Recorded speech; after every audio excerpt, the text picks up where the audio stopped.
Well, look, man, glad you guys came on. Moonshot, Johnny, Ethan. Let's hop into it and kind of get the story. We always ask everybody what their kind of background is and how they got into the mining space, because it was a little weird, but actually not weird, just different. Oh, is that not my bad?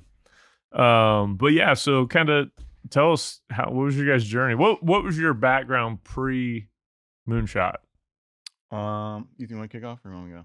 Yeah, sure. So my background, I went to University of Texas, got my degree in mechanical engineering, minor in business, and then I graduated back in 2008. So I was there with Vince Young and the national championship. The heyday. So the heyday. Yeah. I get butterflies just thinking about that game, 4th and 7, and he busted out. It was awesome. That was one of the best games I've ever seen. Oh yeah. Yeah. I think everybody remembers no doubt. Yeah. It was phenomenal. And I'm from Missouri. So like I had no ties to any of them. I was like, that was one of the best games I've ever seen. You were a powerhouse back then.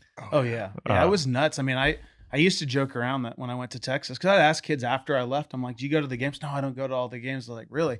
It's like, man, there'd be like Indian foreign exchange students fresh off the boat, and I'd see them in the cafeteria, and they're like talking X's and O's, and they had knew nothing about American football prior to that, but just like the environment at UT back then was just nuts. So I graduated engineering. This was 2008. And then I was in oil and gas for 8 years. Okay. So production automation. So where were we at? What, operators or midstream? So we were mainly on the company was a distributor. So we sold valves, and I was on the RAS, remote automation systems. So basically we did plunger lift, gas lift. We did all the automation on the production side. And then we did, the metering and that kind of stuff on midstream. So I was there for 8 years. And then in 2020, that whole thing happened and everything got shut down. Business dropped off 75%. Yeah. And so I moved over to data centers at that point. And so I was doing building automation systems. So that's my background. I'll get into the story of Moonshot, I guess. But if Johnny wants to get I'll give you my quick background on how I got into crypto. So graduated from Texas A&M with industrial distribution degree. It's an engineering department. It's like half business, half engineering. And one of my counselors was like, hey, you can kind of get into any industry you want with this degree. And they're like, if you want my opinion, like go on the electrical. Like electrical is never going away. So I took a job with Schneider Electric, massive manufacturer. And that's where I learned my electrical background. So I did all my training through them, started to learn codes and all that kind of stuff. And I just didn't want to work for a big manufacturer anymore. Yeah. And I took a job with a company called Sunbelt Transformer, which is now Sunbelt Solomon. They sell substations, pad mount transformers, like new and reconditioned. And they hired me to actually be their gear specialist. And I was like, all right, cool, let's do this. And I'll learn transformers at the same time. And then ironically enough, like my first few months on the job, like I got an inbound phone call from none other than Chad Harris. Oh, really? Yeah. Shout out to Chad. So we were just talking about him. Yeah, we were literally just talking about. I love him to death. So I was like, he was like, yeah, I need 200 transformers. I need all this stuff. And I was like, what are you talking about? For crypto? What do you mean? So I ended up going to Rockdale and going to see the site. I'm going to correct you real quick. For Bitcoin, right? Yeah. Bitcoin. Yeah. Not crypto. We're Bitcoin's different, okay? Sorry. You're right. So anyways, went out there and he just like sold me on this industry and this path that there's this evolving industry and you guys all know Chad, like he's really smart and one of the best visionaries that I know. And so just like trust him. And I was like, man, this is awesome. Ended up selling him tons of equipment and helped him develop that site. And then he started introducing me to the other folks. And so at that point I just like raised my hand and was like, hey, Sunbelt, you guys like let me just focus on crypto by itself? And I'm like, yeah, sure. So I became the director of cryptocurrency market and grew it into a vertical channel, just like an oil and gas or, renewables or whatever. Right. Anyways, I made that's how I kind of got into the space. And since then, I bounced around to a few companies. I worked for a company called Shermco. They had an EPCM division that was like focused on just building the crypto data centers, right? And Bitcoin. I'm gonna correct it, I promise. We're just gonna bleep it every time you say yeah. We're building Bitcoin data centers, and so I got to learn how the sites actually got developed and having crews out in the field. So that was like a huge learning lesson. I was about in 2020, and then that's when things started. 2021 is when things started to fall apart. That's when I really learned like who's legit, who's not. Had like 4 or 5 lawsuits going on over there. So Shermco's owned by a private equity group, and they're like, man, we don't want to do this anymore. So ironically, at the time of doing those projects that I had guys in the field building them, there was Moonshot gear, and I had to get really acquainted with Ethan and his company on all the projects that we're doing. And I was like, hey, like I want to go back to the equipment side of things. You guys have got some great stuff going on, which we'll get into. And so I decided, hey, I'm going to take all my transformer, medium voltage switchgear knowledge, all my vendors, all my relationships, customers, all that kind of stuff, and then merge it with what Ethan was doing on the low voltage side. And here we are. So nice. So tell us about kind of what do you got going on? Like if somebody's listening to our show and they're like, okay, what is Moonshot? What are we going to do? What's your pitch to them? Sure. Well, I usually start with the story of how we even started Moonshot. Yeah. Okay. Let's start with that. Yeah. And that'll kind of lay it all out. So back in 2020, I was up late night and I was talking to some of my buddies. I think that was kind of the beginning of the bull run. So I got in 2019, raised money in 2020. So same kind of time frame. We're actually old for the industry, apparently. Yeah, I was 2017. So Oh, look at that. Yeah, you were way up. Oh, with all the Winston stuff. Sure, yeah. So it's kind of funny because in 2017, I bought a little bit of Bitcoin. And then I was thinking about building and at the time it would have been like these small little racks, right, to mine Bitcoin. And then the market tanked and I was like, forget about it. I'm going to go back and work my job.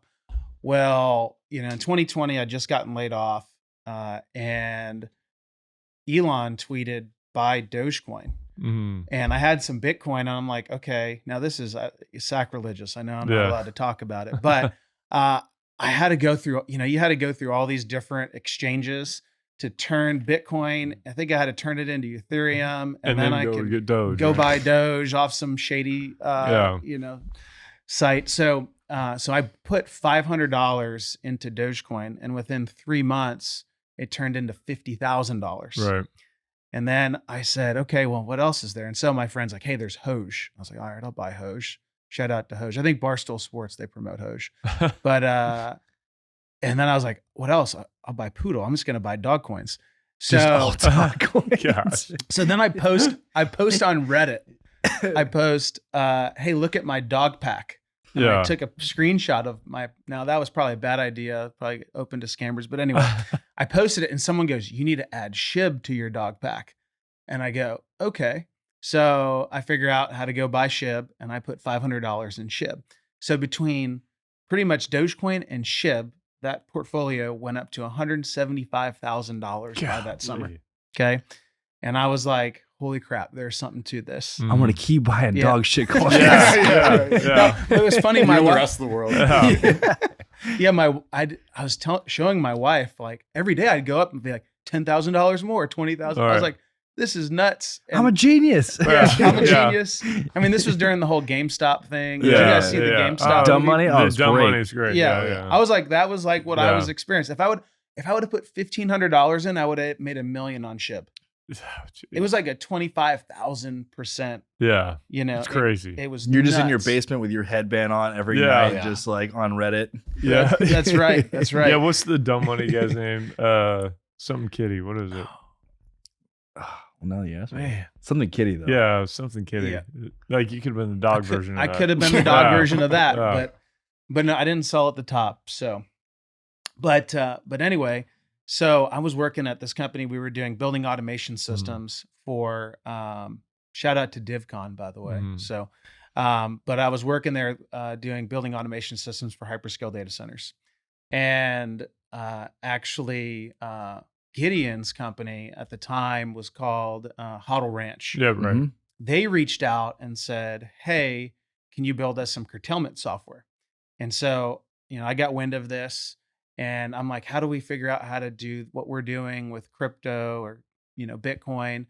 And then China had banned Bitcoin mining. And Mhm. something clicked in my head and I go, it's going to be a gold rush. Mhm. And so when China banned Bitcoin, I'm like, okay, I want to mine Bitcoin. And so I was actually at a Starbucks one day and I saw this guy wearing a suit in the middle of July in Dallas. I'm like, why are you wearing a suit? And he goes, well, I'm a professional storyteller. And so we start talking. I'm like, so that means you must know people that can raise capital? Oh, yeah.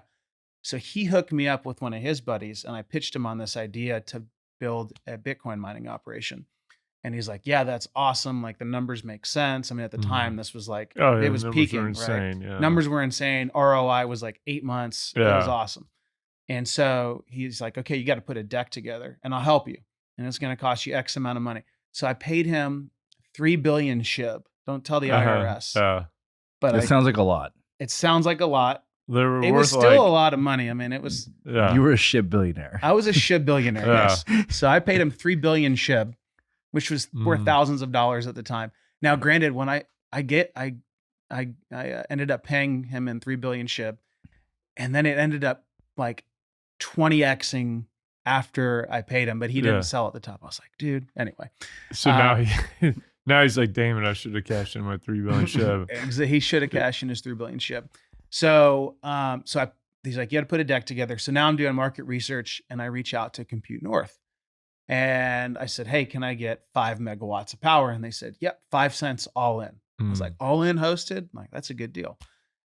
Give me a contract. Man, some of those numbers we see now, it's like, Oh, sorry to interrupt. I'm like, man, nobody's hosting at 5 cents. No. Nobody. No. Yeah. But maybe that's why. You're lucky Anyway. if you see something. Right. That's yeah.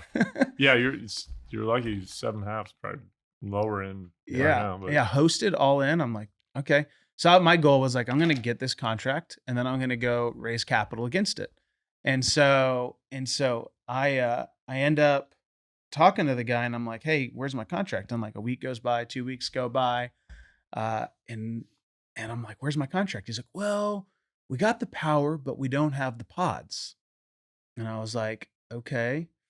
I go, how many pods do you need? He goes, 1,000. I go, how much do you pay? He goes, $500K a pop, which isn't true, but I mean, it's still at least $250,000 a pop. Right. And I was like, you need 1,000 pods at $500,000. I was like, that's $500 million.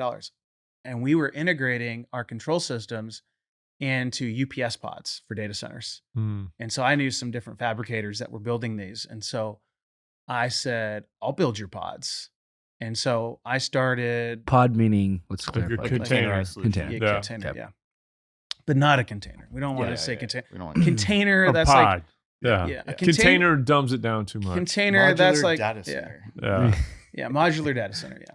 Container, that's a shipping container modified. No, these are like actual buildings. So we and so anyway, so I reached out to some fabricators and we came up with a design. Found a guy that came up with a Moonshot logo because it was going to be Moonshot mining. I was like, crypto, right? And then I was like, that's got a good ring to it, Moonshot mining. And then I'm like, well, let's start Moonshot pods in the process. And so I went out and started posting on Telegram. I got a sketch, put it on Telegram, started quoting people. And then someone goes, my buddy Ben, shout out to Ben, but Ben reached out and said, hey, I got a guy that needs 2,800 amp panels. And he's like, they can be UL 508A. I go, I used to work in a UL 508A shop. I used to be inside sales. I can quote this. So I reached out to one of my suppliers, Gary, and I said, Gary, can I get these breakers? He said, yeah. I reached out to my old company. I said, can you build these in your shop? They said, yes. Guy comes back and he goes, okay, I need them in a week. So I figured out how much to expedite it. And I was like, okay, $287,000. I never met him in my life. To get them in a week? To get them in a week. Wow. 2,800 amp panels. And that's probably actually not a bad price now. No. Pricing has gone up probably 50% since then. So anyway, I was like, yeah, that's what it's going to be. And so the next day he wires me the money. I never met him. maybe talked to him on the phone one time. This is the wild. I Oh, yeah. didn't. No, dude, this is like a very common story. Yeah. I It's didn't so have an ridiculous. LLC set up. I didn't have a business account set up. Yeah. I have $287,000 in my You just account. like, Venmo me that, Yeah, please. yeah, Here's my- People blindly do it. Yeah. I'm like, holy crap. All right. I'm like pacing in my backyard, like, it's just going to happen. And then it happens. And I was like, okay, here we go. Now I got to deliver. And so I call up the company that I used to work at. I was like, can you guys build these? And they go, yeah, it's too quick. I was like, crap. So I go, Gary, who else do you know? So he's like, well, I got this shop. And so I talked to him. I was like, here's what it is. Here's how much labor it's going to take. Can you do it? Yes. I was like, okay, cool. So we start shipping parts to the shop. I show up on Wednesday of that week. They're supposed to go out Friday. He has 3 guys working, 600 man-hour job. I'm like, you're not going to get it done. And I'm like, you have to have more people. Find someone. And he's like, I can't find anyone. And I'm like, all right. I call everyone. Can't find anyone. And then I'm just like, I got to find a way. I got to find a way. Finally, I'm like, who can wire stuff up 24/7? I was like, electricians. So I hired electricians, paid them $75 an hour, and we wired these in the parking lot, got them out in 1 week. Wow. That one customer we did $7 million with. Right? Dang. Year one. Really? Yeah. Jeez. Well done, guys. So That's good. So year one, we did $12 million. We built pods. We did full engineering, procurement, construction, where we did civil engineering, electrical engineering, 1 lines, built a building, built pods, everything, transformers, you name it. And then I think last year we did 8 million because the market dipped a little bit. And so far today, so in January of this year, we're 26 million. So we did, 26 You guys are million doing in January? 26 million in January. Yeah. So we're Shit. so lowball 50 mil. We should be like what is it? Yeah. The big, hairy, audacious goal is 100 mil. Yeah. But we just talked to a guy today, and he goes, yeah. How long you been in business? He goes, 2 years, and he said, yeah, we're a $1 billion company In 2 years? in 2 years. Traditional data center space. And they manufacture? No, they're kind of like a channel partner to a lot of other Uh-huh. equipment. They put things together. So we went from the crypto space, and we always thought, I always knew this was the path, right? Because they're not the crypto space, but the Bitcoin space. But we went from Bitcoin mining to now we have a project with Google, X.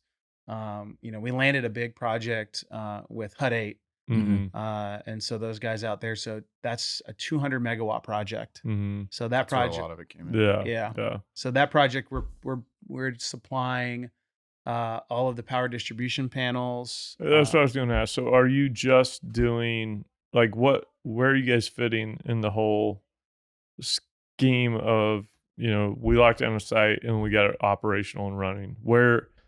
Where's your kind of niche within that? Is it just a container? No. Okay. No. So it's, if you go down, from, power distribution, right? You got the power plant, right? You got the utility voltage so we're providing substation transformers. Okay. So we have. So you're working with the utilities on. Yeah. So installing like those? the way that you can envision Moonshot is like essentially they're taking my background in the medium to high voltage space and then taking Ethan's expertise in the low voltage space. Okay. We're kind of merging those together. So like, let's just say you're like, hey, I'm working with utility. I got 100 megawatts of power, right? Well, I've got connections to where people have substations in stock.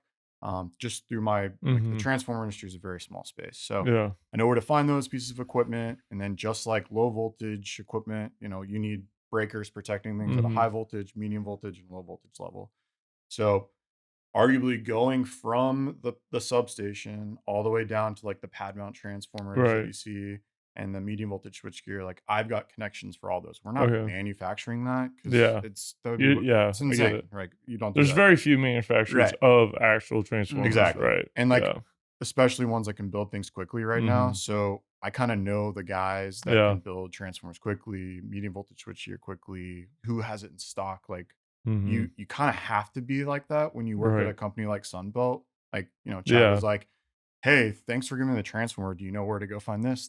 Yeah. And then over time, I was like, You got a network. I just like figured it out, just like Ethan. Right. You just figure it out. You're like, I'll go find it for you. Mhm. Is that the You know? biggest part of the business, the transformers?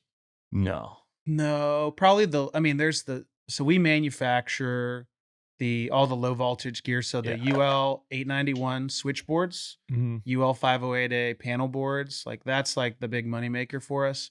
You know, we have an engineer, Andrew, who spent months designing rack systems, and then Michael came on afterwards to take it over. But that we're doing, 200 megawatts of racking, Mhm. custom racking with cable management built into it. So we did all of the engineering design. We actually, it's interesting. So the manufacturer that actually takes the raw steel and makes the beams, Mhm. like pallet beams, we are now distributors for them. But we have a custom design with them, Okay. and so it's in Dallas, like right Yeah. next to our shop, which is awesome. Nice. So Do you guys have like any patents on anything in there, or we have a patent pending Mhm. on the rack design. Yeah. So we Yeah. probably need to follow up with the Yeah. lawyers, I but know the don't steal their ideas. No, not trying to. I'm just No. curious because like, there's a lot of groups out there that build data centers, right? I say a lot. There's not a lot. There's a few, right? But is there anything in particular that you think sets yours apart from those other ones? And that's why I was asking about patent. Like, Yeah, there's- yeah.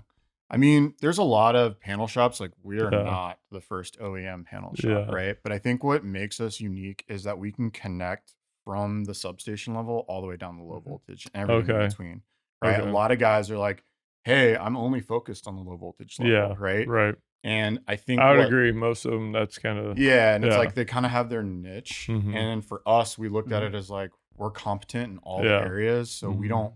don't shy away from going to help you in other areas that Mhm. someone comes in, they're like, I just don't know where to find this or that, or Mhm.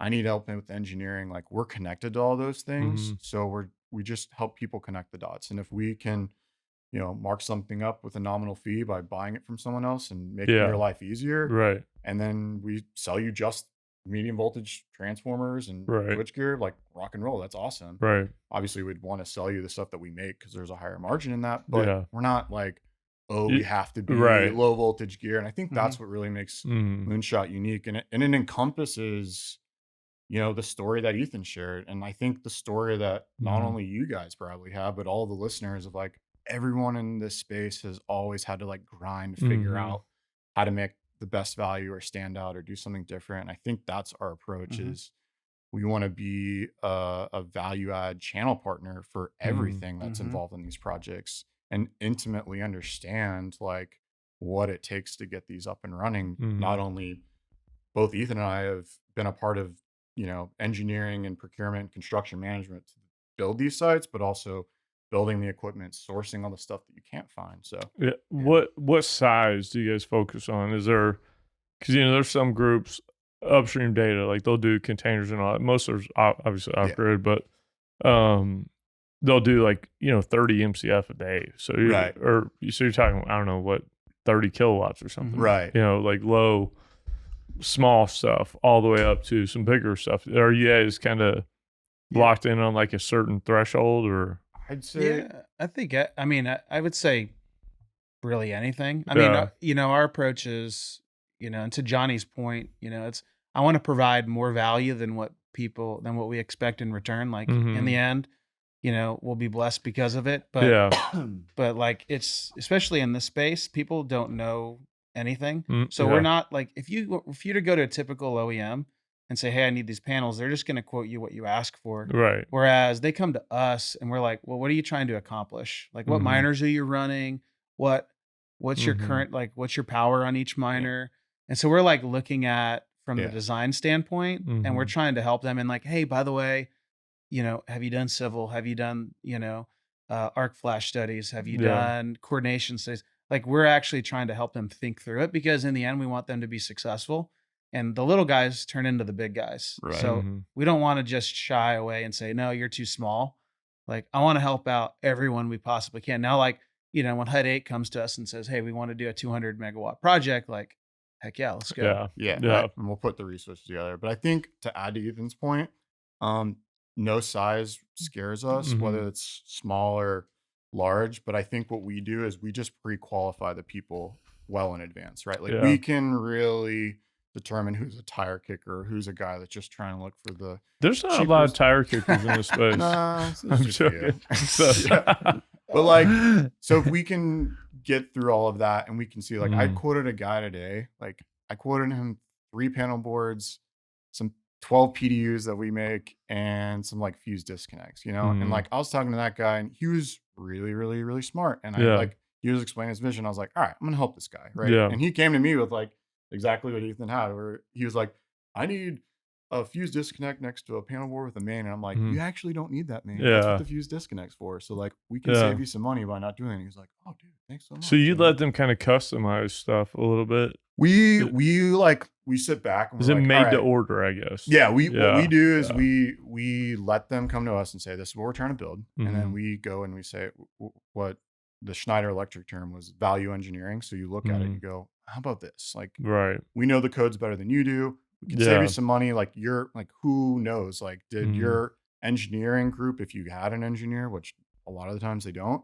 it's like some electrician that tells them what to do. And you're like, that guy doesn't know what he's talking about. Not all electricians are the same. That's man. It's like attorneys, man. Yeah. We're not all the same.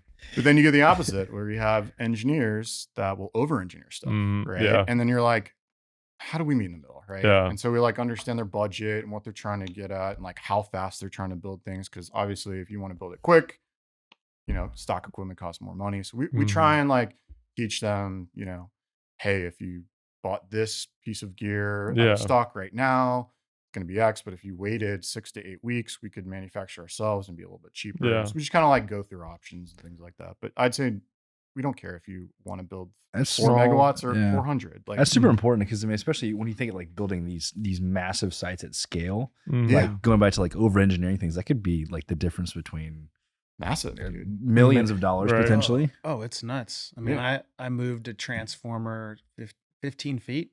The difference in cable and conduit cost was $250,000 for 4 transformers. To rip all that stuff up, and it's crazy. But people don't think about it. They don't know, and then you go talk to, and even engineers, you get an engineer and they're just going to design what they know. And they're not worried about supply chain. They may not be worried about costs. They're like, this is the template that I have on how to do these systems, and it's like, come to us. Let's work with and we like working with if you have an engineer, like let's work together.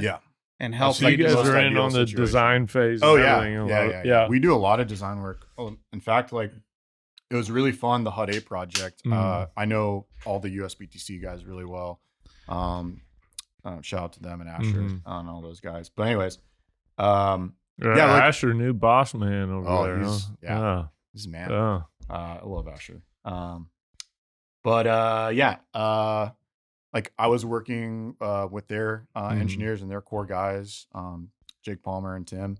Like it was just kind of like a fun, open discussion. They're like we went from let's just put a panel board next to the rack to why don't we integrate that panel board into the rack, because we're going to custom build it, and we actually have panels that are going to have racks. I think we have the smallest 800 amp panel in the history of 800 amp panels. Really? 20 inches Oh wide. wow. Normally those are like 40-inch wide cabinets, but we like figured out the wire bending space and the rise so that we can extend the cabinet up taller. But it saves them a ton of money, right? Because just that little bit of cable, because low voltage cable is the thickest. Right? Like it costs the most.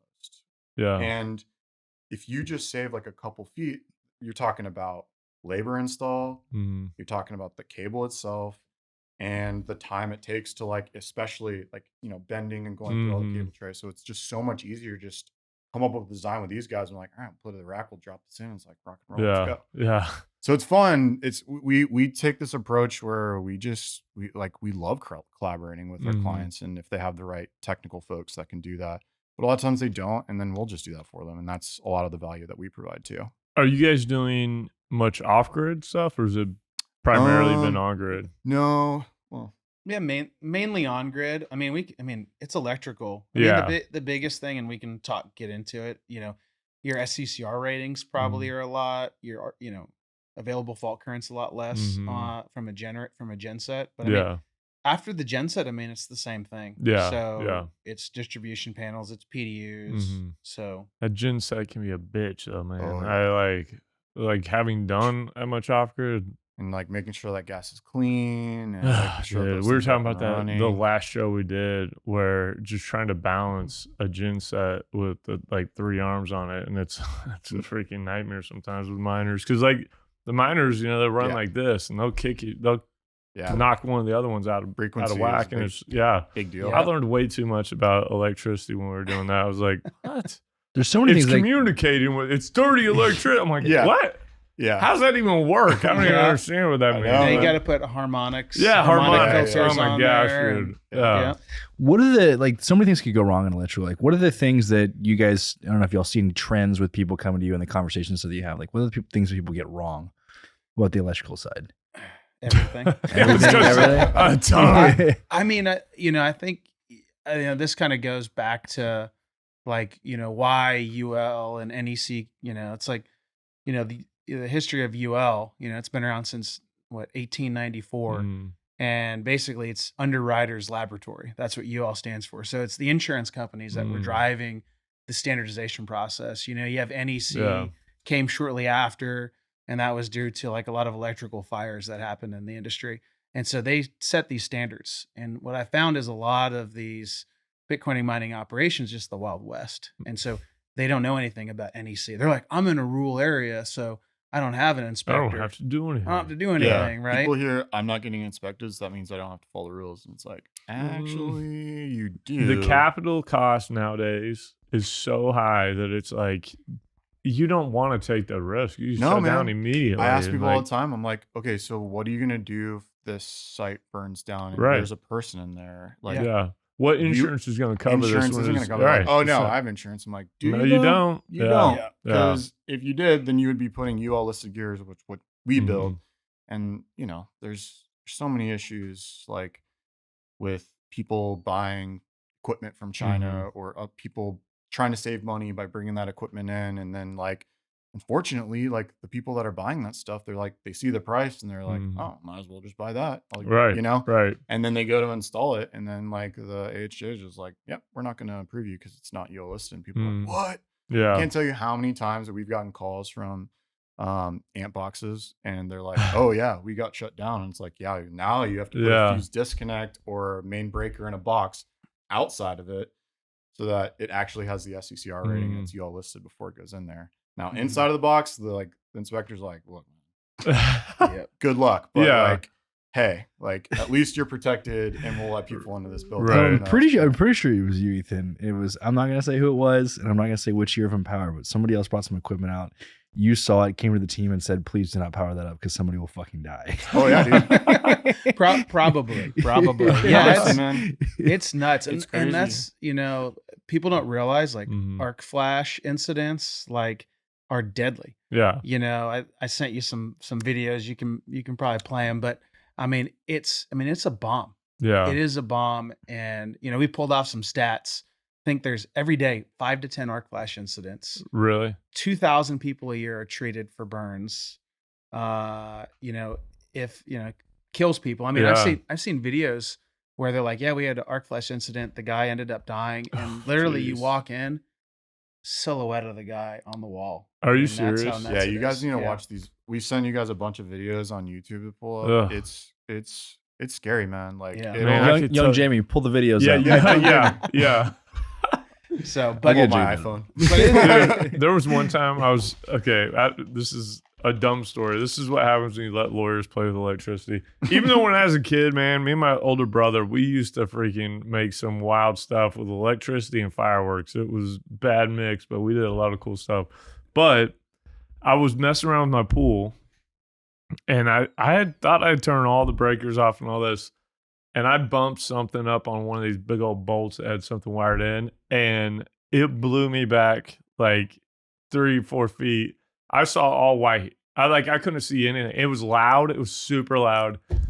There's probably a silhouette of me on the privacy fence behind me. It was it scared the shit out of me. They say an arc flash is like hotter than the sun. Okay, wasn't It's that like 20,000 Hotter than the sun. 20,000 Yeah. degrees C is an Yeah. arc flash. What? And arc flash is that just touching something that you're not supposed to touch, It's or like is this when- like something blowing up? Yeah, Blowing up. because Really? you're So- close to Well, it. you could touch it if you have There's two phases touch each other, right? Yeah. Yeah, there's quite a bit of ways that an arc flash can happen. One is like, if let's just say an electrical contractor has some tools and they inadvertently touch, Mhm. between two phases, two hot phases or something like Okay, that. that's right? what I felt like I did. Yeah, It's that's exactly what you did. freaking. Yeah, Literally, poof. that happens, right? Oh, I've had guys literally. They're literally out there on these Bitcoin sites and they're touching. You could touch one, okay, but if you Ugh. touch the second phase, Yeah, you're done. Yeah. yeah. So it's always Gosh. put one hand in your pocket. But That's really, a good. I'm gonna P- remember that one. PPE, arc flash Mhm. studies. Anyway, That's the main one, right? When you hear about an arc flash. Another real common one is having loose connections. Think about it. If there's a connection to, piece of bus material to cable, and there's a little bit of space there, think about what's in between there. Air, which Mhm. has molecules of hydrogen inside of it, right? And so, or just sitting there oxygen. vibrating. It's sitting there vibrating, and like over time, that can create enough friction to cause an arc, and if that causes an arc, it can bleed over something else and blow up, right? I guess you're scaring the shit out of me. Right I know. now. That's Well, what they're it's- trying to this- do, aren't you? this- Well, let's This just sounds like a way more dangerous industry than I I thought. know, It my it is, God. man, and that's why like we're trying to talk about how important it is to have dualistic gear. But like buildup of dust, on that Mm. equipment, not having a good connection. Animals, right? Like Mhm. animals in the cold, they want to get into warm areas, right? They don't know electricity. Like Yeah. it's like very common to have like a snake or a squirrel or something get in to the piece of equipment and they can fry. Freaking squirrels, Yeah, man. man. I'm serious. Tree rats. Oh yeah, I got a call one time from someone who was like, "Hey, I need to replace this substation."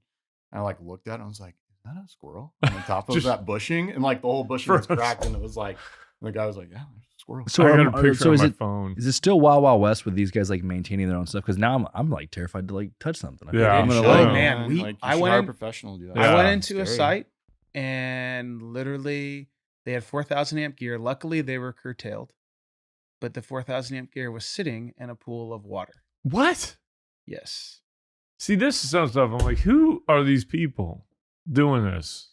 You can't see electricity, and I know, but like, so there's it's like, people are no, that but, doesn't sound like a good idea. you no, know? no. But like the I could point tell of I this, could tell you what's driving it, but I don't want to get, Economics is just trying to be cheap as possible, or what? economics, and then where a lot of the stuff, the people funding it, where Mm. it originated, no Yeah. desire for safety. Right. Right. And so okay. that a lot of that's driving the industry. Yeah. Yeah. But yeah, economics. I mean, you're trying to get your ROI, which is crazy. I mean, most businesses, it's like 5-year ROI. Mhm. Bitcoin, it's like, I need my ROI in 12 This year. months or I'm not Yeah. doing it. Yeah. and Right. you have to think about this, right? Like a lot of these guys nowadays, like getting capital is so much harder. Yeah, right, So it's it like is. a lot of these guys are bootstrapping or like Mhm. whatever, and like that money is so tight that they have to look at it going like, dude, I really want to get 2 Yeah. megawatts up on instead of 1 if I Yeah. did it the right way. So I'm gonna do it, right? But I mean, dropping a freaking transformer in a kiddie pool is probably not Yeah, a yeah, good yeah. idea. Right. You know? But like there are guys that do that. But Yeah. if we're talking to the big guys like Queen Spark Yeah, and yeah. Riot and all those guys, like those guys, they don't mess around. Right, They right. they're publicly traded. Like they Yeah. have to follow the rules. And like I'm glad that they are, but it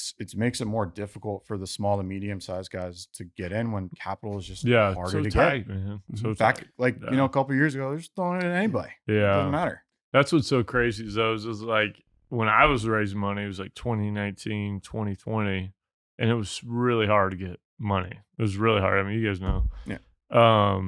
Then it was like 21 and 20, like early part of 22. People are throwing money at everything, right? And then it shits a bud, and it's like you can't find money anywhere. Yeah. It's starting to come back again, but Yeah. Well, you have AI, which I think. well, you that's what was going to be the next question. Yeah. But yeah, go. So, sorry, I jumped in there, but of like you guys said, you did 26 million in freaking January. How much of that is Bitcoin derived, and how much is AI derived? Have you seen a big? That's had to be a fairly significant Yeah. part of your growth, Yeah. I'd imagine.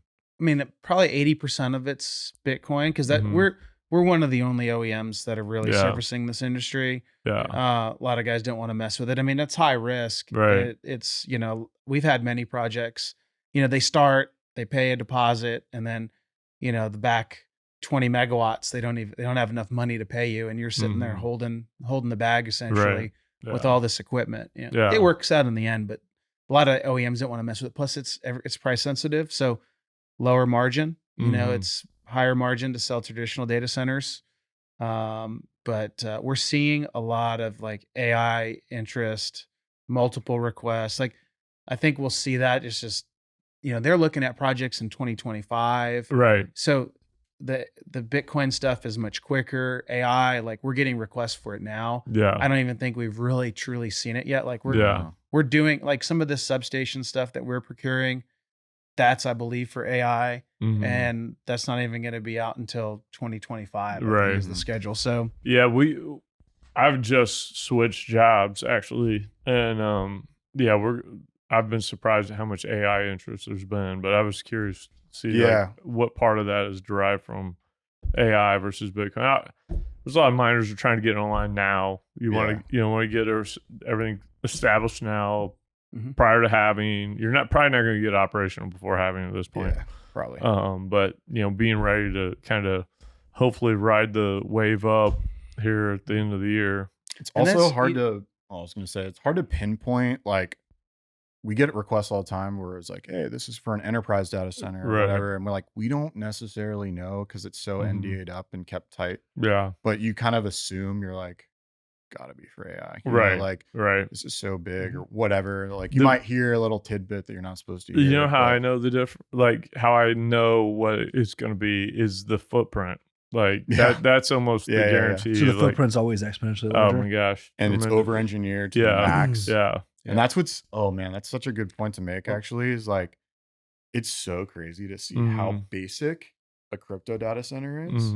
Comparatively to an AI data center, and we're all using the same computing power, but two people do completely different. And I'm like, this is what you get when you have a lot more money in the space, and it gets over-engineered comparatively to a group that's like us, that's bootstrapping stuff, putting it together, and they're actually getting to the core. Like, you actually only need this. You don't need all this crazy stuff. They're very different business models. Those two are, but it's like it's the same operation with just night and day business models, right? You know, it's crazy. What you'll see probably is a lot of I mean, you start hearing it now as, I'm doing Bitcoin and then I'm going to go get into AI. Yeah. And so, you know, you see people wanting to make that leap, you know, and you get, you know, the difference, Bitcoin's like a tier 1. Right. And then you have like hyperscalers, like redundancy, backup diesel gen sets, you know, that's like your, you know, you got big concrete walls, you get your tier 4 data centers. AI is kind of in between, and it just depends on, like, there's 2 different types of AI. Yeah. You know, some of it's like, you know, where you have to be 100% uptime, and some of it is like you don't. And that's going to be, those can be more similar to like Bitcoin mining sites. But that's where people, like, when they don't do the engineering and they don't do the civil work, they don't have the electrical lines, like, you know, it's either your site's an asset or liability. One, it's like a safety issue because now you could kill someone. You know, you could have OSHA coming after you despite being out in the middle of nowhere. Like, OSHA's going to come. These things are too big and too much capital involved at this point for OSHA to not go check it out. It's going to happen. I think there's going to be something that drives the industry, and then everyone that has all these panels that, you know, that don't have SCCR, that's like a big one of our biggest sales points is SCCR rating, because you go buy stuff that is made in another country, and there's no way for it. They don't have you all there. So there's no way to put an SCCR rating, and NEC states that you have to have an SCCR rating greater than the available fault current on those panels, or available on those panels. And so otherwise you're violating code. Right. And so these guys are building these sites. Well, you're putting all this money into this. You have all this electrical infrastructure. And when you want to go turn over and go sell this to someone doing AI or convert it, like, you can't. You're going to have to rip all that stuff out and do it again. And then by then it's going to cost you twice as much money because, you know, since I started this in 2021, the cost the cost to build the equipment has doubled. Has it really? It has Oh, yeah, doubled. man. Yes. It's Is crazy. it raw materials? Or Yeah, is it's it labor? Is it materials. It's both? like Yeah. I think it's a bit of like all of it. It's hard to really Yeah. pinpoint it, right? Well, COVID made all the Yeah. prices go up. Yeah. Yeah. And then all the manufacturers, it's kind of like Siemens and ABB and Square D, they all get together and be like, okay, we're not going to reduce our price. So like ABB is going to be like, I'm not going to reduce my price unless Eaton reduces their price. Mhm. I'm not going to reduce my lead time. So like the big manufacturers, you can go buy the same gear from Eaton and ABB and Siemens and Square D. They're going to be 50 something weeks out. We can build stuff in like Man. 4 to 6 weeks. For Yeah. some of the bigger gear, 20 weeks. That So explains the 26 million right there. Yeah, Yeah. that does. Yeah, That we does. can. So we honestly. can do Yeah. it faster, Speed. speed. Mhm. So, but it's just like your site should be an asset. You should be able to. It should be Right. worth something, even if you don't even mine an ounce of Bitcoin. You Mhm. build that electrical infrastructure. Right. Like you're paying all this money for miners, like Mhm. millions and millions of dollars, but yet you don't want to go invest in like electrical engineering, civil engineering, Right. and actually like UL listed equipment. It blows Mhm. my mind. So let me ask you this. And okay, I've got a 5 megawatt site. I just secured, and I'm using this hypothetically. I wish I did, but I don't. Hypothetically, though, 5 megawatt site. I need to get it built out. I'm a small shop, a family office, right? What point do I call you guys and say, look, I need to get this built out. I'm not a civil engineer. I'm not a mechanical engineer. I'm not an engineer at all. Can you guys basically, do you do the drawings up from substation level to data center? Yeah. And basically then kind of, do you guys do like any EPC or anything like that? Yeah. So you do the So- build out? Yeah, so I deal with that all the time actually. Mm-hmm. I'd say like as soon as you get your PPA signed, like we get calls like right at that point, Mm-hmm. right? And really that's when I start to really feel people out and I'm like, Mhm. all right, have you done engineering drawings? No, I don't have that. Well, do you have anybody that's going to do it? No, we're in the middle of nowhere. Right. We don't have to do that. I'm like, okay. And then I like start to educate Yeah. them and I try and figure out like through that conversation, that's when I get to really understand. They'll be like, eventually Mhm. you'll know, okay, I either don't have the money to do that or I do. Yeah. And then it's a coin flip of whether you can Mhm. convince them. But if let's just say they did have the money, right? And they want to do the engineering, we've got partners just through Mhm. working on various different sites and we know who's licensed where. And we've got like 3 or 4 different engineering groups, like that we're just going to say, hey, like Yeah. work with this guy, that guy, Right. will, throw us a, rep commission. Yeah, Or yeah. we'll, or if we want to like manage everything, then we'll Yeah. like mark up their stuff a little bit. But like Okay. we could do that Yeah. and help them work directly with those engineers. And then we would take like the information that those guys do and we would talk with them and Mhm. say, all right, well, they're really going to need X, Y, Z if they want to pull this off. And then we just start designing from there. And then Okay. we'll design custom gear or Mhm. just stuff that's like Yeah. really basic. all that the, we all the use. way down to from the substation Mhm. Yeah. to the switch gear to the pad mounts to the You low guys do voltage it all. gear to the Yeah. PDUs to the cables. Mhm. We'll do Yeah. it all. Okay. We don't build miners. Yeah. Well, Yeah, yeah. yeah, anyway, That but- not yet. All right. We need some chips. If you can get us some chips, Then you're good. we actually our PDU engineer builds FPGA miners, Okay. So and so this is potentially a real thing that you could do. potentially if Intel is listening out there and they can get us some chips, Mhm. we can build miners. So So Guess you just buy Orodyne. I mean, if you're doing 26 million, I mean, boom, Yeah. problem solved. So from time frame of locking one down to getting it operational using you guys, what's a realistic time frame? I mean, I'd say realistically on a smaller site, Mhm. you're looking at maybe 12 to 14 weeks. To energization? Yes. I'd agree with that. Yeah. Depending on how Mhm. complex like the engineering takes and Yeah. how fast, Yeah. like Like how close you are to substation too, probably. Yeah, just like that, and just being like how challenging, like Yeah. how's Yeah. how's the actual property is Right, the graded, land like situation, all right. sorts of stuff. Like No that. lease, no grease. Yeah, exactly. It's landman. We freaking run this industry. Yeah, I'd say like it's quicker if you are going to go with a modularized container, or Right, right. modularized data center route, just because it's takes a lot of the Yeah.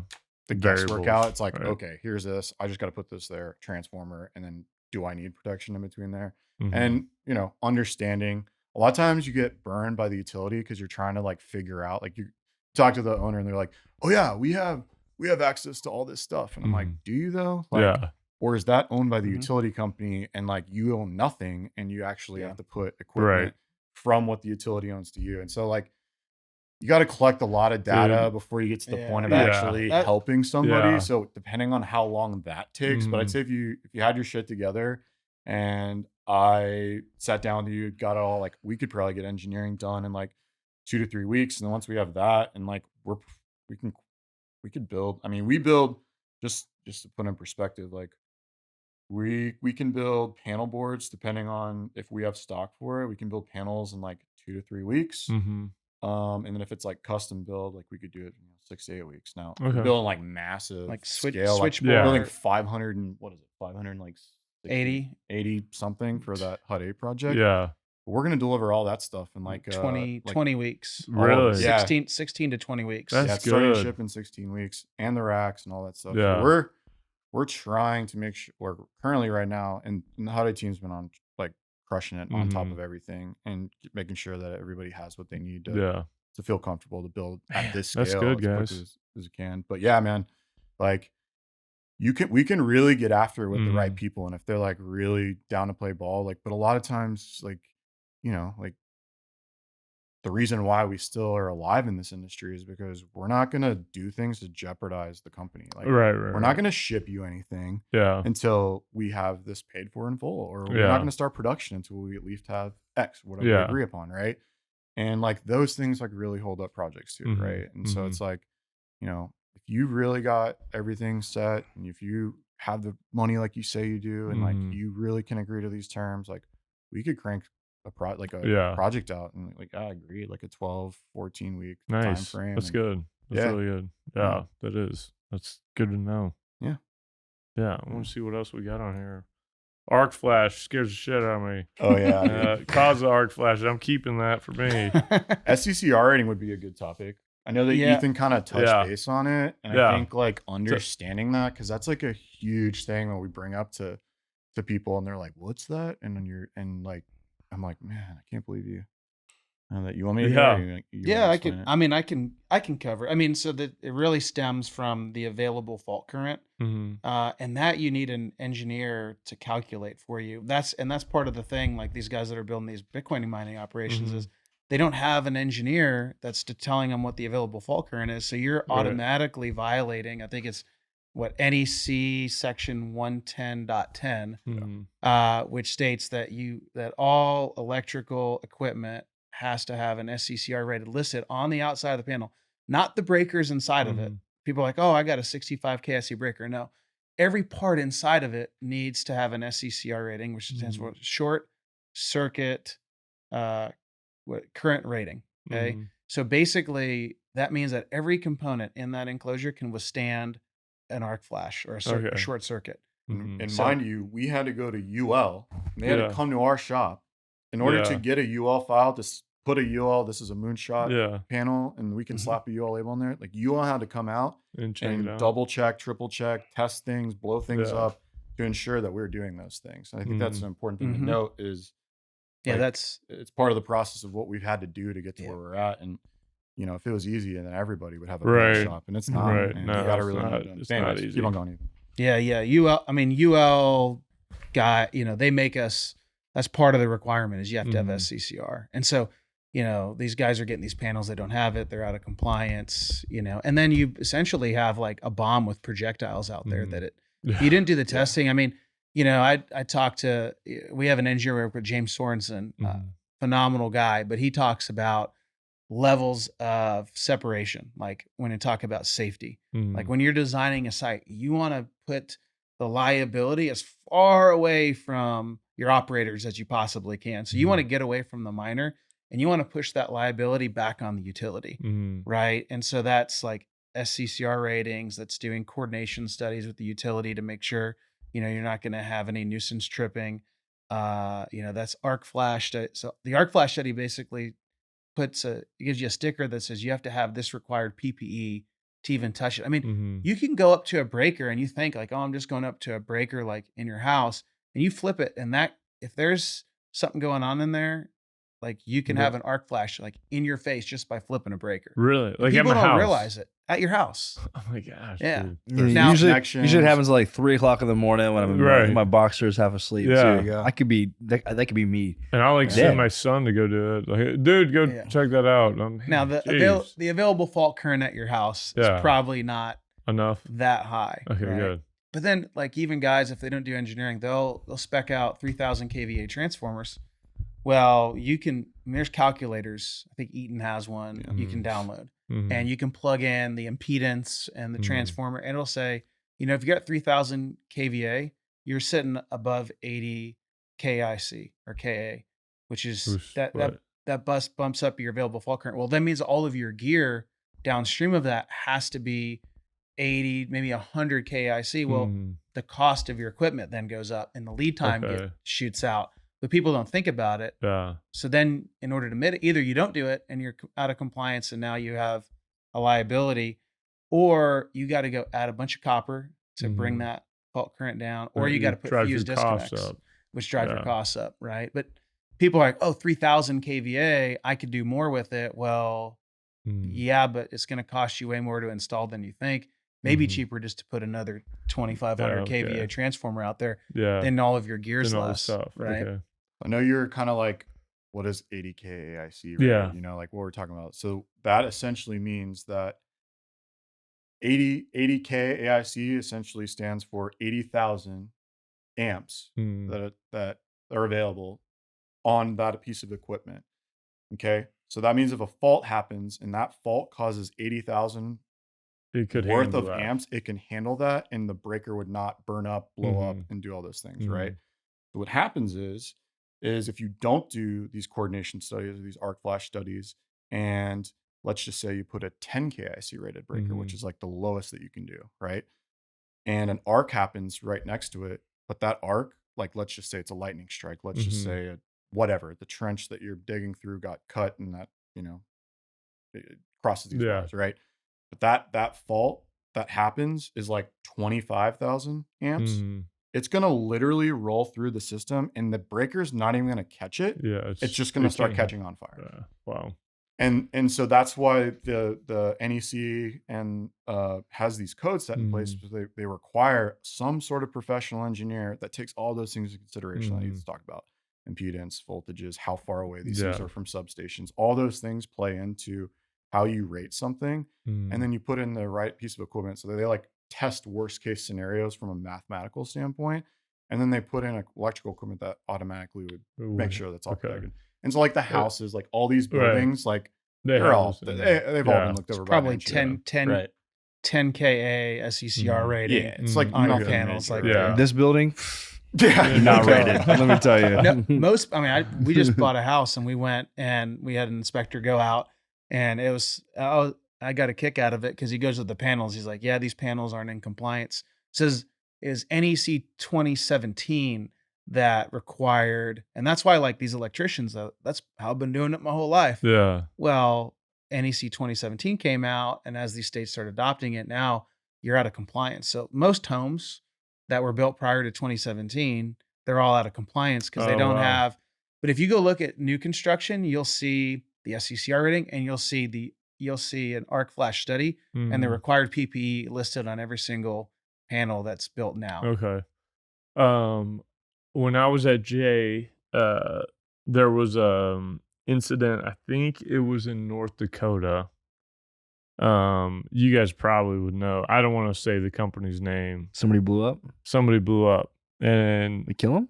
I think there was one incident that happened where somebody died. There was another one where the dude got burned up real bad. And I that was know a big. exactly. That was You a know who I'm Bitcoin talking mining about? Was site? that an arc flash? I don't know because if I'm thinking about the same one, I Mm. think that were they doing nat gas and were they? Yes. Yeah. Yes. I couldn't ever get to the bottom of Yeah. it, whether I it was never like did some either. sort of Yeah. genset thing Yeah. or if it was an electrical fault. But They like, were in the container. yeah, I know that. Yeah. And the whole container burned. Right. And that guy got like severely Yeah. burned. I don't think he. Yeah, he didn't die. I There was think it was another one that big. died that was an on-grid one. Yeah. Now I don't remember if that was in North Dakota or Montana. I can't remember, but The one, that one, I think we're probably talking about the Yeah, I same think we one.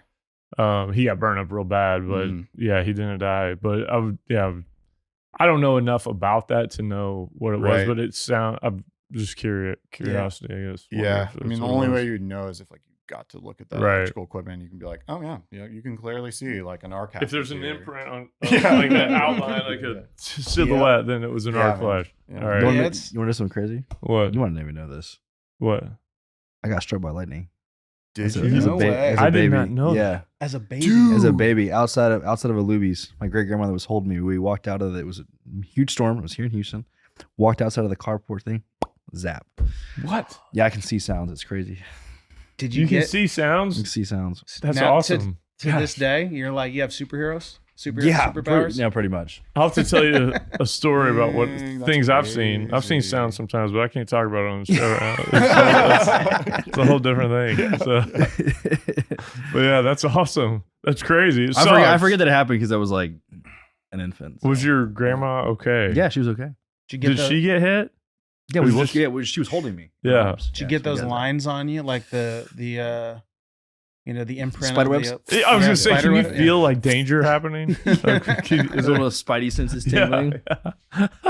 I didn't know that, man. That's Yeah, it's crazy. wild. It's a wild story. That is wild. I remember That's back crazy. when I was like in my dating life, that would be like one of my fun facts that I come out I've swinging been struck with. by lightning, baby. Yeah, if I could survive that, You your grandma. I could survive anything. I know what a Yeah, tough I know, lady. I know. We What should do you get think her her grandma grandma more. would say it? She's probably After just like, that, "Yeah, she whatever." also not immediately after that, but like later in her life, she had open heart surgery, no anesthesia. Oh my Whoa. God.